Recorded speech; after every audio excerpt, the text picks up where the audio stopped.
السلام عليكم ورحمة الله وبركاته. Baada ya kumhimidi Mwenyezi Mungu Subhanahu wa Ta'ala na kumtakia rehema na amani mtume wetu Muhammad sallallahu alayhi wa alihi wasallam, tunaendelea na kumshana masala mbalimbali katika ibada zetu,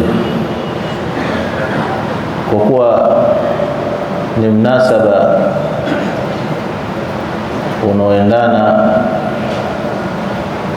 na siku yetu na usiku wetu utakaofuatia na kuandamia, basi tunaona ni bora na vizuri kukumbushana kutokana na mnasaba huo. Na leo ni tarehe 14, usiku itakuwa imeshaingia tarehe 15, na ndio usiku huo tunaosema Lailatul Nisfi min Sha'ban. Kwanza kabisa ukiangalia mwezi wetu huu wa Shaaban una mambo mengi sana ambayo mtu kama muumini hutakiwi kukaa nyuma na mwezi kama huu wa Shaaban. Mwezi huu ambao Mtume sallallahu alaihi wasallam mwenyewe alikuwa akiutilia muhimu. Miezi yote Mtume sallallahu alaihi wasallam alikijua na alikuwa akielewa hesabu zake, lakini si kama alikuwa akitilia muhimu mwezi kama huu wa Shaaban. Kwa nini? Ndo hata maulama wanatuambia kwamba lazima kutakuwa kuna kitu ambacho kinataalaka na juhudi hii ambayo alikuwa amefanya Mtume sallallahu alaihi wasallam kufanya ihtimam na umuhimu wa kufuatilia mwezi kama huu wa Shaaban. Ingekuwa si hivyo, ingekuwa hakuna maana yote. Swali linakuja, Mtume sallallahu alaihi wasallam kwa nini alikizidisha? Au kwanza Mtume sallallahu alaihi wasallam alizidisha ziada ya kutilia muhimu mwezi kama huu, na kwa sababu ipi mpaka alifanya hivyo? Naam, kama tunavyopokea katika riwaya mbalimbali, kana sallallahu alaihi wasallam, ambayo riwaya kutoka nayo Ahmad kutoka kwa Sayyidatina Aisha, anatueleza Sayyidatina Aisha hali ya Mtume sallallahu alaihi wasallam ilikuwa kuhusiana na mwezi wa Shaaban, kwamba kana sallallahu alaihi wasallam yantadhiruhu, kwanza alikuwa akusubiria lini utaingia Shaaban, kwa maana kwamba hapo anafanya taratibu za hesabu yake tangu kwa Rajab. Wa yataraqabuhu, maana yake anauchunga kwamba usije ukampita, anafanya muraqaba. Wa yudaqiqu fi dukhulihi, na anafanya tadqiq katika kuingia kwake, yani asije kapoteza siku gani exactly ndio imeingia Shaaban. Habari kama hizi watu wakisikia wakamfuata sana Aisha na kumuuliza, vipi ilikuwa Mtume sallallahu alaihi wasallam huu mwezi wa Shaaban anavoupa uzito na kuutilia muhimu na kuutafuta? Ndio pale akaeleza na Aisha kwamba sallallahu kana yatahafadhu, akatumia neno yatahafadh min hilali Shaaban ma la yatahafadhu min ghairihi, kwamba Mtume sallallahu alaihi wasallam alikuwa akiuchunga sana huu mwezi wa Shaaban, uingiaji wake, utokaji wake, kiasi ambacho alikifanya zaidi kuliko miezi mingine. Alikifanya zaidi Mtume kuuchunga mwezi wa Shaaban kuliko miezi mingine. Kisha anafanyaje? Thumma yasumu liruyati Ramadhan, kisha atafunga kwa kuona mwezi wa Ramadhani, kwa sababu ameshai hifadhi Shaaban kwa namna nzuri sana. Kwa akiona mwezi wa Ramadhani anafunga, akitouona mwezi wa Ramadhani kama ilivyo katika hii riwaya kwamba fa in ghumma alayhi adda 30 yawman thumma sama, ikiwa kwamba kuna tatizo la hali ya hewa, basi Mtume sallallahu alaihi wasallam alikuwa akitimiza siku 30 kisha anafunga. Tunafahamu vipi katika hii hadithi? Kwa hivyo inaonyesha kwamba Shaaban huwa shahru tahdhir li shahr Ramadhan, kwamba huu mwezi wa Shaaban ndio mwezi wa kufanya tahdhiri, manake kufanya maandalizi kuendea kufunga mwezi wa nini, wa Ramadhan. Na ukiangalia ni sahihi, kwa maana mwezi wa Ramadhani ndio mwezi wa umma huu wa Muhammad sallallahu alaihi wasallam, na kwa kuwa yeye ndio kigezo chema, aliwafundisha umma wake kwamba wauchunge huu mwezi wa Shaaban na uhifadhi kiasi ambacho kujiandalia na mwezi wa Ramadhani. Hata salihuna pia, salafu salih walikuwa wakiusubiria mwezi wa Ramadhani kwa kuhifadhi huu mwezi wa Shaaban. Kwa nini? Bimazidi taabudati, kwa kuzidisha ibada mbalimbali, kana kwamba wanaisafisha nyoyo zao, ili ikija Ramadhani iwe katika hali ambayo iko vizuri. Sasa kwa nini Mtume SAW alikifanya hivi? Kutokana na hadithi ya Sayyidina Aisha radhiallahu anha, kwa nini Mtume atilie hima mwezi wa Shaaban na hivi, yani kwa ajili ya kitu gani na siri gani? Kama tulivyosikia kwamba kana yatahafadhu hilal Shaaban min ghairihi ma yatahafadhu min ghairihi, kwamba alikuwa akiutunza mwezi na kuangalia na kuhifadhi kuliko miezi mingine yote. Na hapo tunajua kwamba kabla yake, kabla Shaaban, kuna mwezi mtukufu katika ile arba'atu hurum ambao ni mwezi wa Rajab. Sasa kitu gani ambao kilikuwa kinapelekea zaidi mtu afanye ihtimamu katika hilo?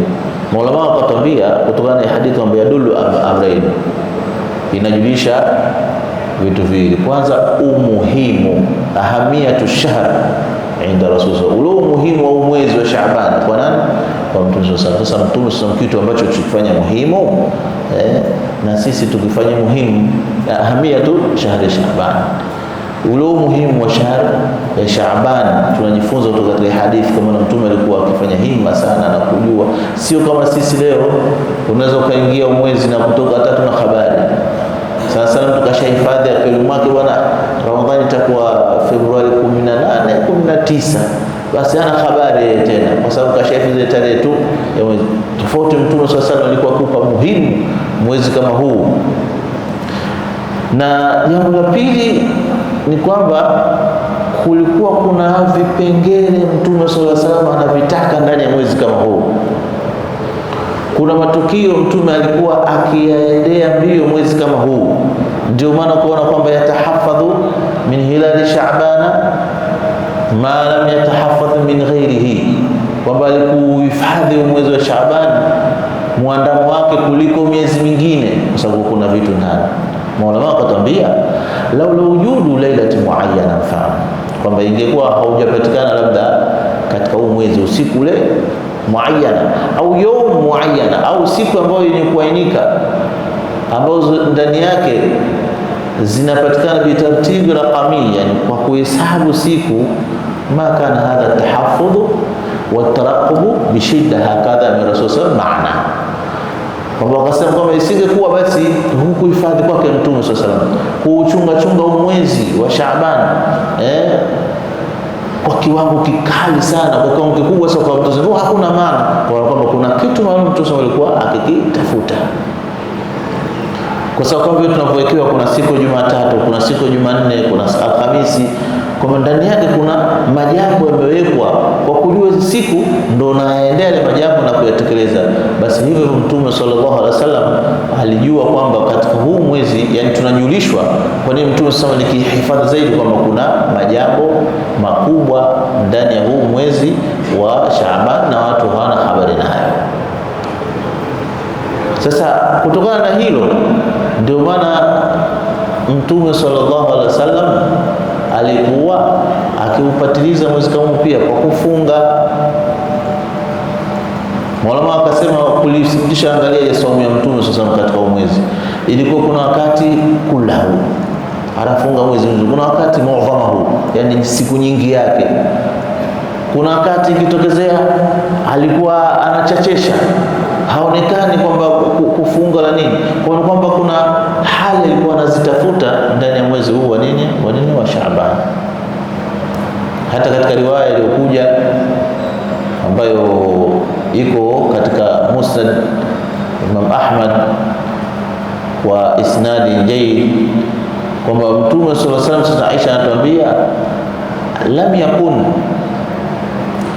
Mtume sallallahu alaihi wasallam lam yakun yasum, alikuwa Mtume sallallahu alaihi wasallam yeye, lam yakun an-nabii sallallahu alaihi wasallam yasumu shahran, hakuwa Mtume sallallahu alaihi wasallam anafunga mwezi mwingine wote wa shahran akthara min Sha'ban, zaidi ya nini, mwezi wa nini, wa Sha'ban.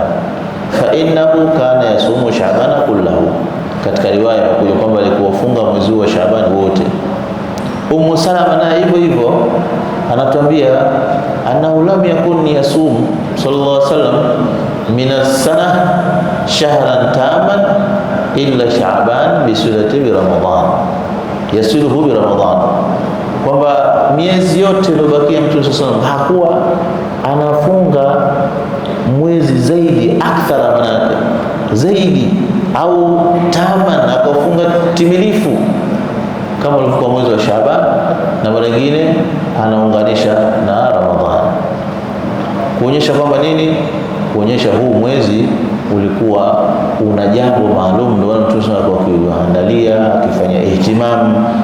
Kama vile sasa baadaye wazee wetu wakatuwekea majambo kama haya ya saumu, ya adhkari, ya dua, kutoka kumfahamu Mtume sallallahu alaihi wasallam, kwani jambo alipewa muhimu namna hii, ili jambo litakuwa lina uzito kwa kiasi kikubwa. Hadithi nyingine imekuja kuonyesha kwamba Mtume sallallahu alaihi wasallam alikuwa akionekana baadhi ya wakati ndio hawajui, kwa sababu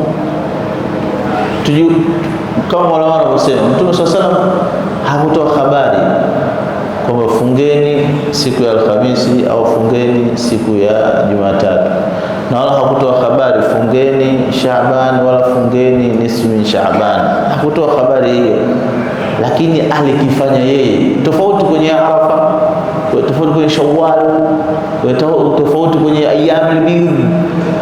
Yani riwaya za wazi Mtume kasema fungeni, mwenye kufunga hii atapata kadha, Mtume sana anasema, lakini hii alikuwa ana practice yeye mwenyewe, yeye kama yeye. Kwa hiyo maulama wakajiuliza, kwa nini Mtume sasa hili jambo hajalitangaza, hajalisema, hakuwa analifanya yeye mwenyewe? Alipoulizwa ndo akasema, lau kama hajaulizwa na masahaba kuhusiana na hili jambo, isinge kujulikana kwamba Mtume sallallahu alaihi wasallam alikuwa akifunga Ithnain wal Khamis, na wala sikuwa ajulikana kwamba alikuwa akifunga nisfu Shaaban, akifunga mwezi wa Shaaban wote, isingekuwa inajulikana hilo. Lakini alipoulizwa ndio akawa anasema. Kwa mfano hata kujua huu usiku alikuwa kirefusha sana sujudu, kisha alikuwa akionekana na kwenda zake Baqii, anakaa kwa naomba Mungu sana. Masahaba wabidi wamuulize, ya Rasulullah, mbona tunakuona namna hii? Kuna nyakati tunakuona uko na dua mrefu, na kuna nyakati tunakuona unakwenda Baqii kama hivi leo, ambayo ile siku yenyewe ilitokea maka na sisi Aisha alitoka usiku kumtafuta nani? Mtume sallallahu alaihi wasallam. Ndio akamwambia hadha al-laila nisfu min Shaaban, huu ni usiku wa nusu min Shaaban, yattali'u Allah ala jamii khalqi, ambayo ni hadithi ya Muadh bin Jabal, na ndio wanasema maulama ndio asahu alhadithi fi hadha albab, ndio hadithi sahihi katika mlango huu wa kuelezea fadhila hizi za nisfu Shaaban. Basi akawa anasema kwamba Mwenyezi Mungu si kama huu anawachomozekea waja wake na kuwasamehe wote isipokuwa nani? Isipokuwa mushrik wa mushahid. Ikawa kwangu mimi ni jambo zito kwamba mushrik mushahid watakuwa katika umma wangu. Kwa hiyo anatoka anasujudu sana kwa Mwenyezi Mungu asijalie hilo, kwa Mwenyezi Mungu iondoke shahana, akienda kwa watu wa Baqii akiwaombea. Kwa sababu gani? Kwa sababu ili tu isipatikane jambo la kupoteza ile fursa ya siku kama hii tukufu. Kwa hiyo posema hivi masahaba nao wakaijua, wakawa sasa nao wanapatiliza wanaomba, wanakaa kwa kujua kwamba hii siku ni siku nzito katika huu mwezi wa Shaaban, kilele chake ambao ni ile siku ya katikati, kama wanavyosema ulama kwamba lam yadullu al-umma, mtu sema hakuwajulisha umma mwanzo wake. Makazo kajuza, mbona hadithi zipo zinazungumzia jambo kama hilo? Kwani Saad anasema kwamba mtume hakulisema? Naam, tunaposema kwa mtume hakuwajulisha umma ibtidaan, kama alivyofanya katika Arafa, kama alivyofanya katika siku Shawwal, kama katika ayyamul bidh. Mtume sema amesema wazi ibtidaan, ameueleza umma kwamba wafanye ibada kama hizo, lakini hii hakuwa amefanya. Lam yadulla ummata ibtidaan. Baadaye sasa ndio baada ya kuwa watu washakashifu kwa mtume sallallahu alaihi wasallam kwamba la, kumbe ni siku uzito, huu ni mwezi mtukufu, ni kadha kadha, wakawa nao wanafanya wanaeneza hadithi masahaba kadha kadha kadha. Kwa hiyo baada hapo wakawa umma sasa unakwenda. Kwa hiyo mtume sasa hakujulisha siku ya Alhamisi kama tulivyosema, wala hakujulisha hii somo ya siamu Shaaban, ya kufunga Shaaban, na hali ya kuwa kwamba alitujulisha mtume sasa yaumu Arafa, yaumu Ashura, 6 min Shawwal, 3 ayyam min kulli shahrin. Wala sema nini hikma ndani yake? Wala ikhbaru Sayyidina Aisha, laiti Sayyidina Aisha singetolea habari na kumuuliza mtume kwamba hii ni usiku wa nini, wala min Shaaban. Na alipoulizwa kwamba mbona nakuona sana sana unafunga sana ya Rasulullah, akasema katika riwaya nyingine kwamba ni mwezi ambao yaghfulun nas, ni mwezi ambao watu wanaoghafilika nao, tusingekuwa tumejua kwamba mtume anafanya amali hii. Sasa wao wakasema hii yote inaonyesha nini? Inaonyesha kwamba kiongozi daima huwa anatakiwa na abebe huruma kwa jamii yake, huruma kwa wafuasi wake. Kwa mtume sasa kama laiti angekuwa amesema toka mwanzo anahofia mashaka, kwa mashaka, na ndio mtume sasa katika hali yake kwamba alikuwa idha khuyira baina shay'ain ikhtara aisarahuma, akichagulishwa au akhiarishwa vitu viwili, mtume anatafuta kitu cha sahali, kile chepesi chepesi ndio anakichagua ili umma wake usipate dhiki, kwa sababu alikuwa na huruma sana umma wake. Kwa hata hizi hakuwa mwenye kuzisema, alikifanya yeye mwenyewe, kwa maana kwamba kuonea huruma watu wake wasije wakapata tabu na dhiki. Ndio kama mabniu kwamba hii ni sehemu ya hadithi, kwa sababu ni kitendo cha Mtume sallallahu alaihi wasallam, lakini sio katika akwali za Mtume, kwa sababu kwenye kuistilali zina daraja zake, kwa sababu hadithi ni kauli ya Mtume sallallahu alaihi wasallam, ni fiili ya Mtume sallallahu alaihi wasallam, na takriri ya Mtume sallallahu alaihi wasallam. Baadhi ya ulama wa ulum alhadith wakaongeza na sifa, yani sifa Mtume alikuwa anachana vipi nywele zake, akienda vipi, akitembea vipi, akiongea vipi, akigeuka vipi, ukimwita, hii ni sifa. Wameingiza baadhi ya ulama kwa ni pati ya hadithi, lakini iliyokuwa mashuhuri ni vitu vitatu: kauli, kitendo na takriri. Yani katika kufanyika jambo mbele yake, kama ni baya atalisikemea lisifanyike, na kama zuri atakaa kimya liendelee kufanyika. Hii ndio maana ni hadithi. Lakini katika istidlal, hoja inayochukua nguvu kwanza ni ile kauli aliyosema Mtume sallallahu alaihi wasallam. Maadamu imetamka, hiyo ndio inachukua dalili ya kwanza, kisha inakuja ya pili kwamba nini fiili alifanya Mtume sallallahu alaihi wasallam inachukuliwa, na ya tatu inakuja takriri kwamba je, hapa Mtume sallallahu alaihi wasallam alizuia jambo lilipofanyika au hajazuia. Sasa utaona kwamba hizi zote Hamisi, Jumatatu, ayyamul bidh, ambao kama sasa tukata ayyamul bidh, leo ni mwezi 14, tumeanza jana zile ayyamul bidh. Mtume sallallahu alaihi wasallam zifungeni hizo ayyamul bidh, kwani mila ni kitu ambacho kinamtia nuru muumini katika imani yake, kinanawirisha imani yake. Fungeni kwa maana kwamba itakuja kuwatetea. Alikuwa akizisema wazi kwamba tupate fadhila hizo siku, lakini hizi alikifanya mwenyewe. Katika riwaya kuulizwa yawm ithnain, akasema nilozao mimi mwenyewe. Katika ile kuulizwa Hamisi, akasema ni siku zinazonyanyuliwa amali kwa Mwenyezi Mungu Subhanahu wa Ta'ala. Kwa hiyo mimi napenda amali yangu inyuliwe hali ya kuwa nimefanyaje, nimefunga. Hii yote inatujulisha nini? Inatujulisha kwamba kiongozi anatakiwa ndio mbele kutekeleza, na awe na huruma na vile watu wake, na kwamba Mtume sallallahu alaihi wasallam katuonyesha kufurahikia jambo au kuliadhimisha jambo kwamba ufanye mambo ya kheri. Jambo lote umelipata lako zuri na kufurahisha, basi lifanye kwa njia ya saumu. Hiyo ndio kitu cha kwanza. Kitu cha pili, utafurahi kwa jambo ambalo lilikuwa la halali, kwa sababu hii ndio alikuwa amepita Mtume sallallahu alaihi wasallam, kwa sababu hakutaka kutangaza wala kusema kwa mtu. Alikuwa mwenyewe akishukuru kwa Mwenyezi Mungu kwamba hii ni siku inayozawa, hii ni siku amali zinapandishwa, kwa hiyo nafanya mimi amali yangu ifanyeje, ipandishwe. Kama walivyo wala wamekuja na njia tofauti tofauti. Usama bin Zaid naye akatoa habari kutoka Qatada kwamba sisi tulikuwa hatujui kama Mtume anafunga siku ya Ithnain na Hamisi, isipokuwa mpaka tulipomuuliza. Kwa kuwa hakuwa amesema hiyo, imeonyesha kwamba hili jambo lina uzito mkubwa. Ndio maana anafanya peke yake, anahofia umma usipate uzito. Sasa wewe kama wewe ukilifanya, na wewe unapata siri ile ambayo aliyoiona Mtume sallallahu alaihi wasallam kwamba aifunge siku kama hii na aitekeleze siku kama hii.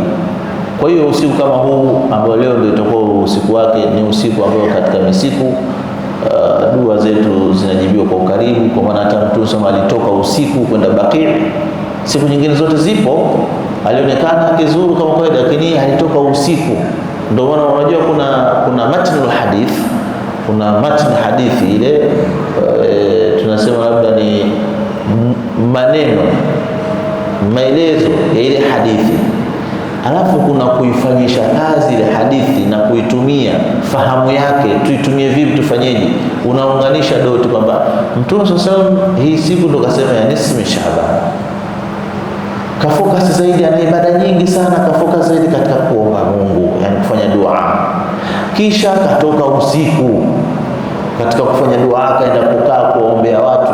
Hizi zote ni mambo ambayo aliyofanya Mtume sallallahu alaihi wasallam. Maulama wakaona ngoja tuweke nidhamu na taratibu, wenzetu watapata kufaidika na hilo.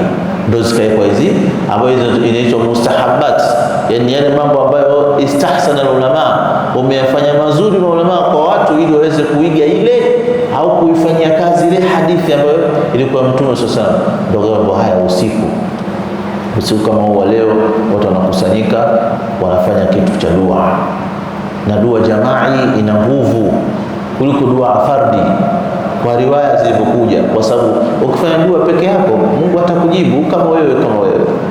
Lakini ukifanya dua kwa pamoja, Mwenyezi Mungu anakuchagulia lilo bora kuliko hata ulitamani wewe. Anakupa lile bora liloendana na wewe, kwa sababu umeomba katika nini? Katika malaini, umeomba katika mkusanyiko, na yeye Mwenyezi Mungu ana malain khairin min, na yeye Mwenyezi Mungu ana mkusanyiko uliokuwa bora kuliko huo mkusanyiko ambao ni malaika. Kwa hiyo wakatuwekea wazee, yani wanachuoni katika hii kwamba usiku kama huu watu wakae wasome dua kwa namna yote tutakayosoma. Zikaandikwa dua maalum kwa sababu ya taathurat tu, kwamba ni ile athari ya wanachuoni, sababu wao Mwenyezi Mungu amewafungulia, wameweza kutamka na namna gani kumweleza Mwenyezi Mungu, na sisi tunafanya taasi. Lakini dua yoyote unaweza ukamwomba Mwenyezi Mungu Subhanahu wa Ta'ala, usiku kama huo ukawa umefanikiwa. Ndio kwa tukatokea hizi nia tatu, kwa sababu usiku ni usiku wa kujibiwa dua. Wakatupangia kwa tuombe Mwenyezi Mungu, tuombeni kwa hizi nia tatu, na hili ni jambo ambalo la irshadat, sio kwamba labda imekuja hadithi kwamba ukiomba Mungu lazima ufanye hivi. Wao baada ya kuzifahamu hadithi wanachuoni, kumwangalia Mtume sallallahu alaihi wasallam amefocus zaidi katika dua na ana ibada nyingi usiku kama huu wa nisfu Shaaban. Mtume sallallahu alaihi wasallam ametoka ameenda kuzuru usiku, akaenda kufanya nini kule? Hakufanya kitu kingine, kana yad'u lahum, alikuwa anawaombea Mungu. Kaonekana kwamba hii siku imespecialize na mambo ya nini, ya dua. Ndio wakaweka nidhamu na taratibu. Huu ni utaratibu tu, sio kwamba labda ni kitu wao wamekizua kwamba labda hakina asili. Nidhamu ya kutekeleza ile hadithi iliyokuja kwa usiku kama huu. Mwingine anaweza kukwambia bwana, hadithi zilizokuja kwenye hii nisfu Shaabani muadhamuha dhaifa, nyingi hizo maana ni dhaifu. Tunaambiwa kikanuni kabisa ya kisheria kwamba hadithi dhaifu zinatumika katika mambo ya fadhila za sunna. Ndio maana kwa wanachuoni wakubwa wakaandika vitu kama hivyo. Imam Hafidh al-Mindhiri ana kitabu chake Tarhib wa Targhib. Kwa nini kama hakuna maana na hadithi kama hizi, mtu ashughulike aandike kitabu cha kuwasongeza watu, kuwaraghabisha watu, kuwahofisha watu na Mwenyezi Mungu, kwa sababu hadithi za dhaifu zinachukuliwa. Kwa maana mambo haya nini ya sunna tunaweza tukafanya, lakini jambo la kukataza haramu na kuhalalisha halali inatakiwa ipatikane hadithi iliyokuwa sahihi. Na hii ibada ya saumu, manake iko riwaya ambayo ni dhaif kwamba Mtume sallallahu alayhi wasallam anatuambia kwamba yani qumu laylaha, maana sura nisfu Shaaban, qumu laylaha, simameni usiku wake, na pia sumu naharaha, fungeni mchana wake. Riwaya dhaif. Kwa nini kusema hivi? Kwa sababu yeye mwenyewe Mtume sallallahu alayhi wasallam alikuwa akionekana anapatiliza swala la saumu, kwa hiyo akafocus zaidi kwa umma wake, ili walau nisfu min Shaaban, maana ni siku nzito na kubwa, basi wapate wao na fadhila yake. Hakuwataka kwamba wafunge akthari ya mwezi mzima. Hilo ni mtu khiari yake. Na maulama pia wakasema Mtume SAW alikifanya hivi hakutaka kuambia umma wake ni kama kufungua mlango wa sia. Ndio pale tunaposema kuambia mlango sia, maana mlango wazi, maana kusiwe kuna dhiki fulani. Tunaposema kwa Mtume hajafanya, haijakuwa kwamba ndio hoja kubwa kwamba na wewe usifanye, kwa sababu Mtume mwenyewe alikuwa akifanya matendo mengine halawaambii umma wake mpaka wamuulize. Kwa maana alikuwa anaonyesha ile bidii kwamba ya kutekeleza jambo, hata sijawaambia huko nisiwaambie wasije wakapata dhiki na tabu. Sasa mambo mangapi Mtume ameyafanya na hakuyasema? Kwa ndio maana sisi tukawekewa nini balance, tukawekewa nini, sio kwa Mtume sasa amesahau kama alivyotuambia Mwenyezi Mungu kama amesahau kwa sisi kutuambia kitu hiki kinafanyika kifanyike. La, hii ni afya bainana, tupate sia.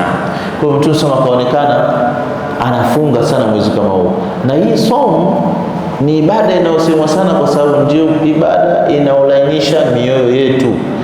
Katika mwili wetu kuna viungo vikiwa viko katika taabani, kuna viungo vingine vinakuwa na nguvu. Opposite yake viungo vikiwa na nguvu hivi vinakuwa dhaifu. Kwa mfano mioyo yetu kuungana na Mwenyezi Mungu inatakiwa sana tumbo lako liwe khali, yaani tumbo lako liwe hakuna kitu, basi moyo wako unakuja concentration sana kwa Mwenyezi Mungu, unakuwa na mwelekeo sana na mambo ya Mwenyezi Mungu. Ndio maana hili jambo la somo likawa linasemwa na kutoa nini, hata wale ambao walikuwa ulama wa nafsi, kwa zile nafsi kuzivunja kutoka nafsi amar bisui, wa nafsi lawama, si nafsi mutmainna, si nafsi radhiya, si nafsi mardhiya, si nafsi kamila, si nafsi mutmainna. Zote hizo zile stage zake za kwenda mukabati bisomo wa dhikri, ili kuzivuka wafanye kufunga na kufanya dhikri sana, kumtaja Mwenyezi Mungu. Kwa sababu gani? Kwa sababu ule moyo wenyewe unakuwa na ulaini unapokuwa umefunga. Ukishiba tu moyo unaanza kupata ugonjwa fulani, ima utakupelekea usinzie, ulale, au utajiona kama una kiburi fulani namna hiyo. Ndio maana inatajwa sana somo katika hali kama hiyo. Kwa mtu somo likionekana kwa mwezi kama huu, hakuna hadithi iliyoashiria kwamba lazima ufungwe au hadithi iliyoashiria lazima mwezi usifungwe. Mtu alionekana anafunga sana na kuna wakati afungi sana, kama ilivyokuja katika hadithi ya Imam Ahmad katika musnad wake na Nisai kutoka kwa Usama bin Zaid, asema kana Rasulullah sallallahu alayhi wasallam yasumu al-ayyama yasrud hatta yuqala yaftir, alikifunga siku anazenda nazo mpaka kuonekana mtu hatafungua tena, anapokwenda mbele atamaliza mwezi mzima. Wa yaftiru ayyam, na anafungua maana yake afungi siku nyingi za hata yakadu ayasuma ile yomeni, mpaka akawataonekana kwamba huyu hafungi tena Mtume sallallahu alaihi wasallam, mpaka sabakia siku moja mbili ndo atafunga. Ndio alikuwa Mtume sallallahu akifanya namna hiyo. Wala yakum shahr min ash-shuhuri ma yasum min Shaaban, na kuonekana Mtume sallallahu alaihi wasallam ukiondoa faradhi ya lazima ya Ramadhani, miezi mingine hakuonekana Mtume sasa, si hizo Rajabu, si hizo Muharram, hakuonekana amefunga kwamba zaidi na zaidi kama mwezi wa nini, mwezi wa Shaaban. Na alipoulizwa mwenyewe akaeleza evidence zake mbalimbali kwa nini alikuwa akifunga. Kwa na sisi tujitahidi, huu mwezi wetu wa Shaaban umeingia, na leo usiku tunaugawanya pande mbili. Ule usiku ule una umuhimu mkubwa sana wa dua, wa kupatana, kurekebisha majambo, hususan mambo ya magomvi, chuki zote tuziweke pembeni, ili tupate ile nadhara aliyosema Mwenyezi Mungu sasa, kwamba yatai'u Allah ala jamii khalqi, kwa Mwenyezi Mungu anawachomozekea waja wake kama vile kwa rahma khasa, akiwaona anahurumia na kuwasikitikia, basi na wasamehe wote isipokuwa hao watu wawili wenye kumshirikisha yeye na wenye kufanya utesi, kufanya ugomvi, kufanya uadui. Manake shahna ni kitu kinaingia sehemu zote tatu: kufanya ugomvi, kuchochea watu kugombana, kufanya uadui, yote inaingia katika shahna. Sasa hili sio jambo zuri, unazikosa zile fursa kama hizi ambazo tunazieleza. Na Mwenyezi Mungu akituwafikia, kila mtu nyumbani kwake, kama anaweza msikitini, lakini apatilize usiku wa Mungu kwa dua. Ni opportunity imekuja, fursa. Haina maana unapofanya zile ibada ndio umehusisha kwamba ile siku ndio inafanyika hivi. La, hii inaitwa ni nini? Kutumia fursa. Fursa zinapokuja unazitumia kwa kufanya mambo mazuri, kama kusoma Qur'an unasoma sana, kama kutoa sadaka unatoa vizuri, unatoa kwa wingi, kama kufunga unafunga kwa wingi, kama dua unafanya kwa wingi, hakuna kurudi nyuma. Kwa sababu gani? Hizi ni fursa, hujui kama utaipata mara nyingine wala hupati. Na kama tulivyoambiwa, ikiwa mwezi wa Shaaban watu wanaghafika sana, je, miezi hiyo mingine? Je, kwenye nyakati nyingine zijazo? Wewe sasa ndio utakuwa miongoni waliopata nafasi ya kuwa na Mtume sasa aliposema dhaka shahrun yaghfulu an-nasu anhu baina Rajab wa Ramadhan. Huu ni mwezi ambao wengi wanaghafilika nao, hawapei attention kubwa. Wewe sasa ukawa sio mtu hao, wewe ndio unaofanya mwezi hasa, unajitahidi kujisongeza kufanya maandalizi kwa ajili ya Ramadhani. Na tujue kwamba ndio mwezi yurfa'u fihi al-a'mal, ni mwezi unaorafishwa amali zetu, yani faili zetu za matendo yetu kila mwaka ndani ya mwezi wa Shaaban ndio zinanyuliwa. Ndio maana katika riwaya ya Musadifu inanyuliwa katika huu mwezi wa Shaaban, haijulikani siku gani. Ndio Mtume alikuwa akifunga ili apate kuwanyanyuliwa amali zake, na yeye amefunga. Mara nyingine katika baadhi ya mapokezi nisfu Shaaban, katika baadhi ya mapokezi hata Mtume aliposema huu mwezi wangu mimi, ni kwa sababu ile siku ya nisfu Shaaban ndio ikaswadifu amri ya kuswaliwa yeye ile inna Allaha wa malaikatahu yusalluna ala nabi. Katika ahlu tafsiri wanatuambia kwamba ikaswadifu ule usiku wa nusu Shaaban ndio ile ikateremshwa kwamba inatangaza Mwenyezi Mungu na malaika wake wanaotekeleza mtume, na wakaamrishwa watu wote wafanyaje, wamsalie mtume. Ndio maana katika baadhi ya riwaya ambazo dhaifa zikaja kwamba wa Shaaban shahri, na Shaaban ni mwezi wangu, kwa sababu ndio mwezi uliokuja yeye anatakiwa rahma na kuswaliwa, amri imekuja time kama ile. Kwa na sisi inshallah tupatilize kwa kadri ilivyo, wakati utoshelezi kueleza mwezi wa Shaaban wote, lakini tutakuwa tunaelezea kidogo kidogo kwa masiku haya kuelekea kujiandaa na Ramadhani. Mwanadamu akijua kitu kilivyo au faida yake, anapata moyo zaidi wa kukutekeleza. Kwa hiyo na sisi tunachofanya ni hichi, kukumbushana mazuri au fadhila zilizokuwa ndani ya huu mwezi wa Shaaban kuendea Ramadhani, ili na sisi tupate kujiandaa zaidi na zaidi.